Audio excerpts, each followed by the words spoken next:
अस्सलाम वालेकुम बच्चों, हम आपके सामने फिर एक बहुत अहम मसला लेकर एक बहुत अहम थ्योरम, बहुत इम्पोर्टेंट थ्योरम है ये लेकर आपके सामने हाजिर हुए हैं।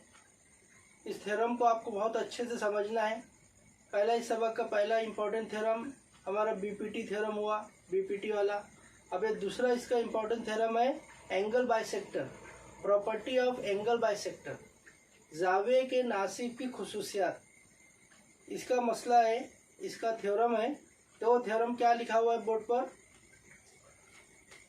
Property of an angle bisector of a triangle, मुसल्लस के जाविये के नासिब की खुसूसियत, मुसल्लस के जाविये के नासिब की खुसूसियत। थ्योरम क्या लिखा हुआ है? देखो यहाँ से थ्योरम स्टार्ट है। The bisector of an angle, the bisector of an angle of a triangle divides the sides opposite to the angle in the ratio of the remaining side. फिर से सुनिए। The bisector of an angle of a triangle divides the sides opposite to the angle in the ratio of the remaining side. मुसल्लस के जाविये का नासिफ उस जाविये के मुकाबिल के ज़िले को बाकी दो अजला की निस्बत में तकसीम करता है। अब देखो हमारी एक फिगर है, इसको मैं समझाने के लिए एक फिगर बनाता हूँ। ये हमारा ट्राइंगल है, ट्राइंगल ABC। अब इसका हम एक बाइसेक्टर बनाते हैं। एंगल C का बाइसेक्टर बनाया मैंने, तो एंगल C से बराबर ऐसा निकलेगा ताकि दोनों एंगल बराबर हो जाए। तो ये एंगल जो एंगल C का बाइसेक्टर है ये CE है। क्या है? CE है। तो ये एंगल C का बाइसेक्टर अपोजिट साइड कौन है? एंगल C का अपोजिट साइड AB है।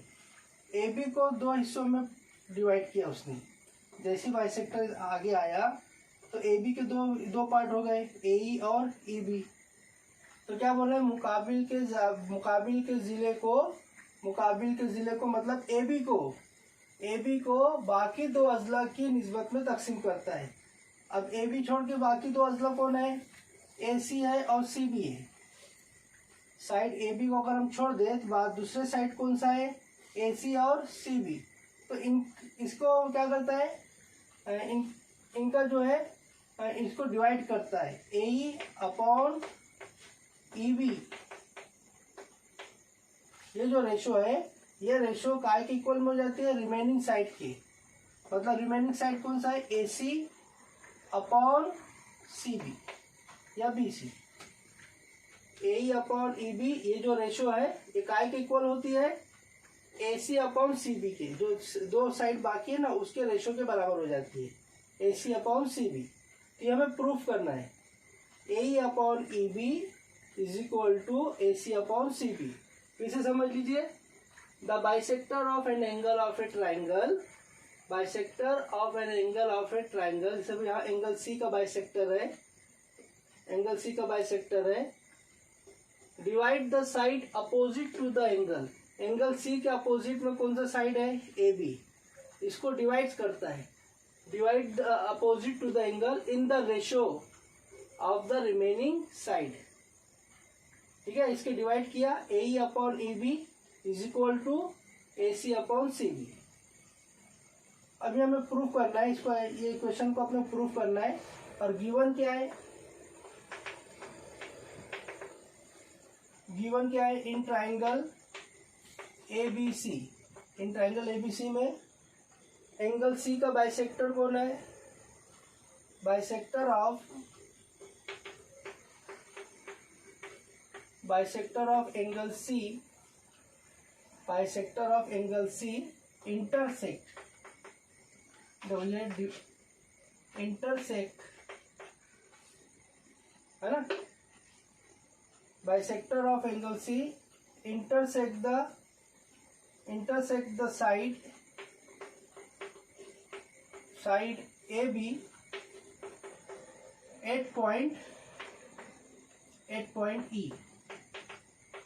ठीक है, बाइसेक्टर ऑफ एंगल C मतलब रे CE, रे सी क्या है, बाइसेक्टर ऑफ एंगल सी है, तो ray C intersect the side A B, side A B को इंटरसेक्ट कर रहा है at point E, at point E पे कर रहा है, ठीक है। हाँ, अब आपको समझ में आ जाऊंगा। In triangle A B C bisector of angle C intersect the side A B at point E. तो इसको यहाँ से मिटा देता हूँ, थोड़ा सा मेरा डायग्राम बनाने में लगेगा। अब लिख लीजिए यहाँ पर bisector of angle C, bisector of angle C intersect the side A B at point E. ये गिवन है, इसको मैं लिख देता हूँ यहाँ पर फिर से, देखो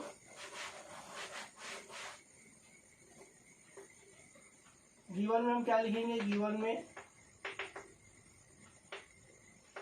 triangle A B C, in triangle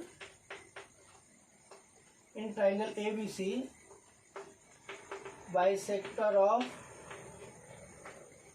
of angle C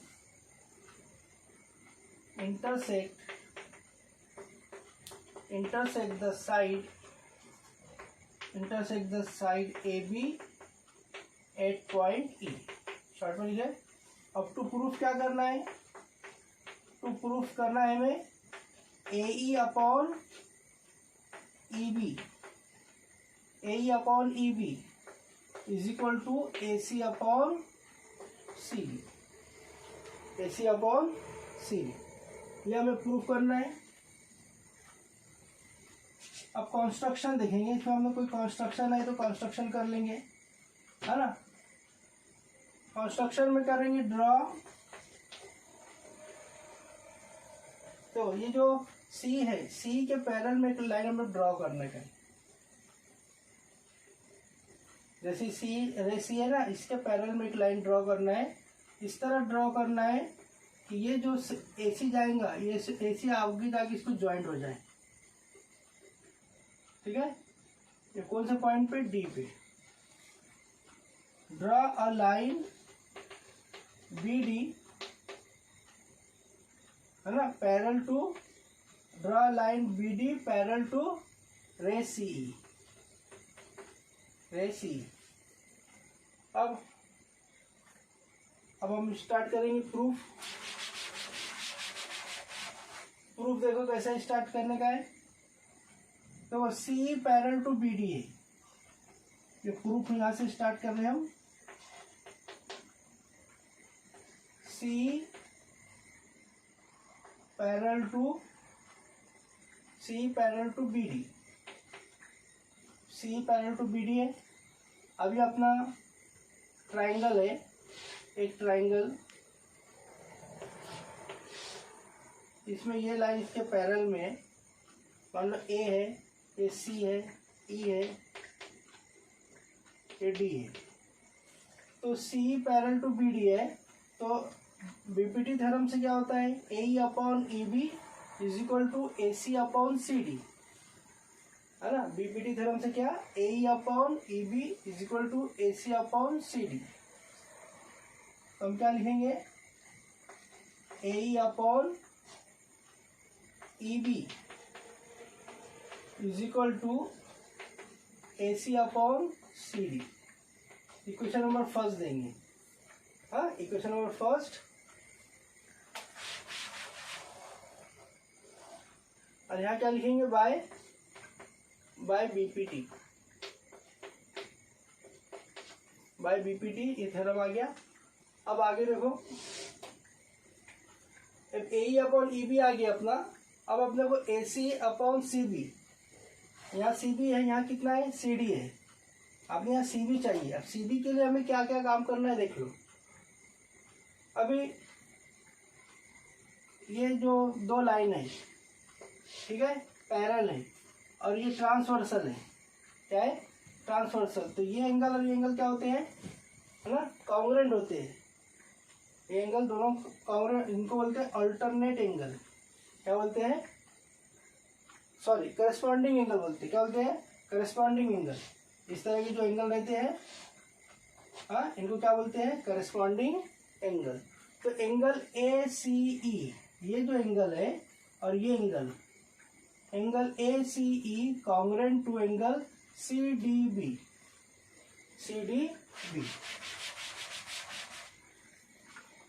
angle A C E congruent to angle C D B. Bracket में क्या लिखेंगे, इसको इक्वेशन नंबर फर्स्ट देंगे। हाँ, और इक्वेशन नंबर फर्स्ट के बाद ये कौन सा एंगल है लिखेंगे यहाँ पर, करस्पॉन्डिंग एंगल लिखेंगे। तो पूरा लिखना है आपने यहाँ पर करस्पॉन्डिंग एंगल। दूसरा एंगल कौन सा, तो ये दो लाइन पैरेलल है, अगर ये ट्रांसवर्सल है, ये एंगल ट्रांसवर्सल है ये, और ये दोनों लाइन पैरेलल है, तो ये एंगल और ये एंगल भी कॉन्ग्रुएंट होते हैं। इनका कहा जाता है अल्टरनेट एंगल। यहाँ पर एंगल ई सी बी, ये जो एंगल है और ये जो एंगल है, angle E C B congruent to angle C B D. Equation number second.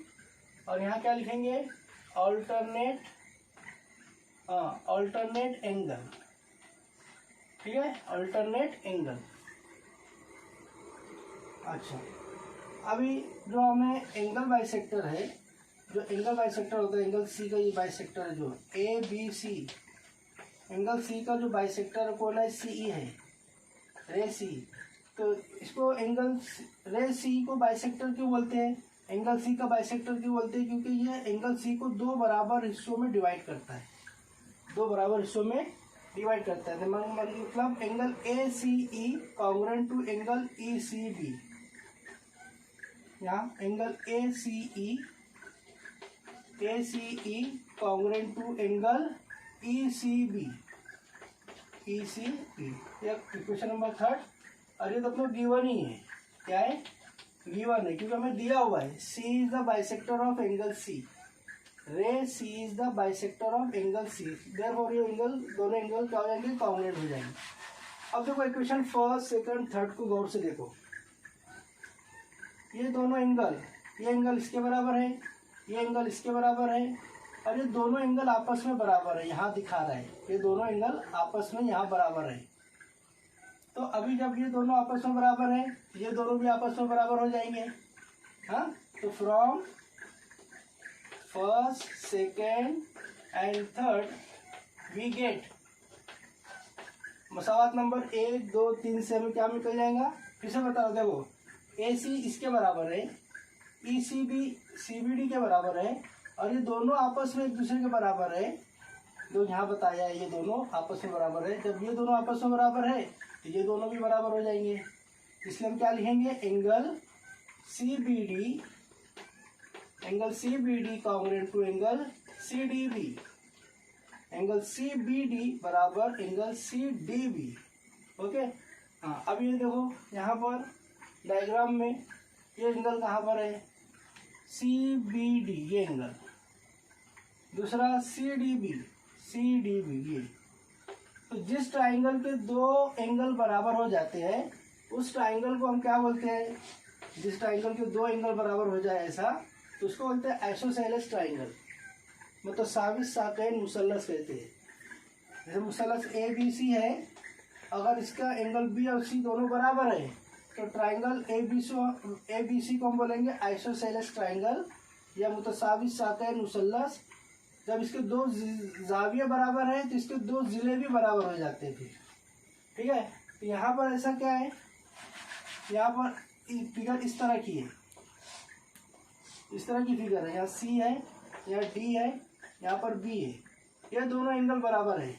यहाँ बता रहे देखो सी बी डी बराबर सी डी बी, ये दोनों एंगल बराबर, तो देयरफॉर क्या हो जाएगा, ये साइड और ये साइड भी बराबर हो जाएंगे, क्योंकि ये दोनों एंगल बराबर, तो इनके अपोजिट के साइड भी बराबर हो जाएंगे। तो हम क्या लिखेंगे, therefore side C B congruent to side C D. ये दोनों क्या हो जाएंगे, बराबर हो जाएंगे। इक्वेशन नंबर 4 दे देंगे। ओके, अब हम इक्वेशन नंबर फर्स्ट पे आएंगे। इक्वेशन नंबर फर्स्ट हम फिर से लिखेंगे A upon E B is equal to A C upon C D. ठीक है, तो अब A upon E B A C upon, अभी सी डी नहीं लिखना है, सी डी की जगह क्या लिखना है, सी बी लिखना है, सी बी। देखो अपना प्रूफ आ गया, A upon E B is equal to A C upon C B आ गया। अब यहाँ क्या लिखेंगे, फ्रॉम फोर्थ। ओके, तो अपने यहाँ प्रूफ कंप्लीट हुआ, यहाँ ये प्रूफ कंप्लीट हुआ। हाँ, note down it. Thank you.